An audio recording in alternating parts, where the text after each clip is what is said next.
I left Bachelor Point as a boy, but now I came back as a man. So প্রথমত শুরু করতে চাই sorry বলে। I am extremely sorry, আমি দুঃখিত। এতদিন ধরে আমি যারা জিজ্ঞেস করছে আপনি কি আসছেন সিজন 5-এ, আমি সোজা না। আমার খুব কষ্ট হয়েছে গত 5টা বছর ধরে ব্যাচেলার পয়েন্ট নিয়ে কেউ বদনাম করলে বা কেউ কিছু বললে এটা শুনতে।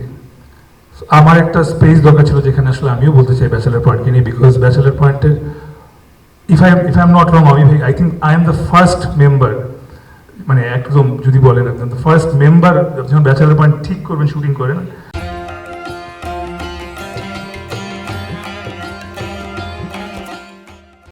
অমির ভাইরা আমি বসে ডিসাইড যে অমির ভাই ডিসাইড করে একটা সিরিয়াল করবেন, উনি প্রথমে আমার কাছে আসেন যে তসিফ ভাই চলুন আমরা একটা সিরিয়াল নাটক শুরু করি, মনে আছে?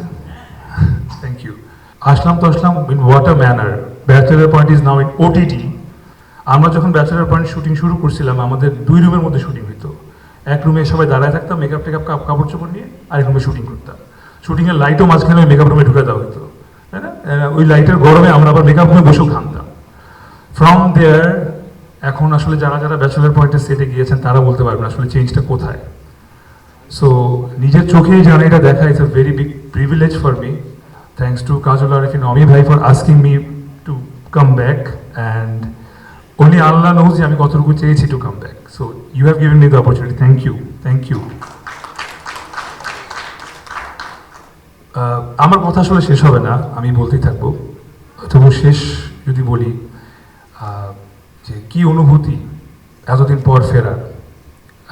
এতক্ষণ ধরে নিজেই ভাবছিলাম আসলে কি বলবো, অনুভূতিটা কি। হয় না যে আমরা আসলে যারা এখানে যাদের গ্রামে বাড়ি বা আমরা ঢাকা শহরে থাকি, ঈদে আমরা বাড়ি ফিরি, রাইট? তো সারা বছর আসলে মনটা পড়ে থাকে ঈদে কবে বাড়ি ফিরবো। গত 5টা বছর আমার জন্য আসলে এরকম ছিল বিষয়টা। এখন আমার কাছে মনে হচ্ছে এটা Eid, and I am back in my family, back with my family actually. Thank you.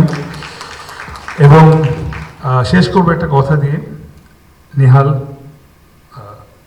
যেটা অভিনয় করছেন আমি তসিফ মাহবুব, I left Bachelor Point as a boy, but now I came back as a man.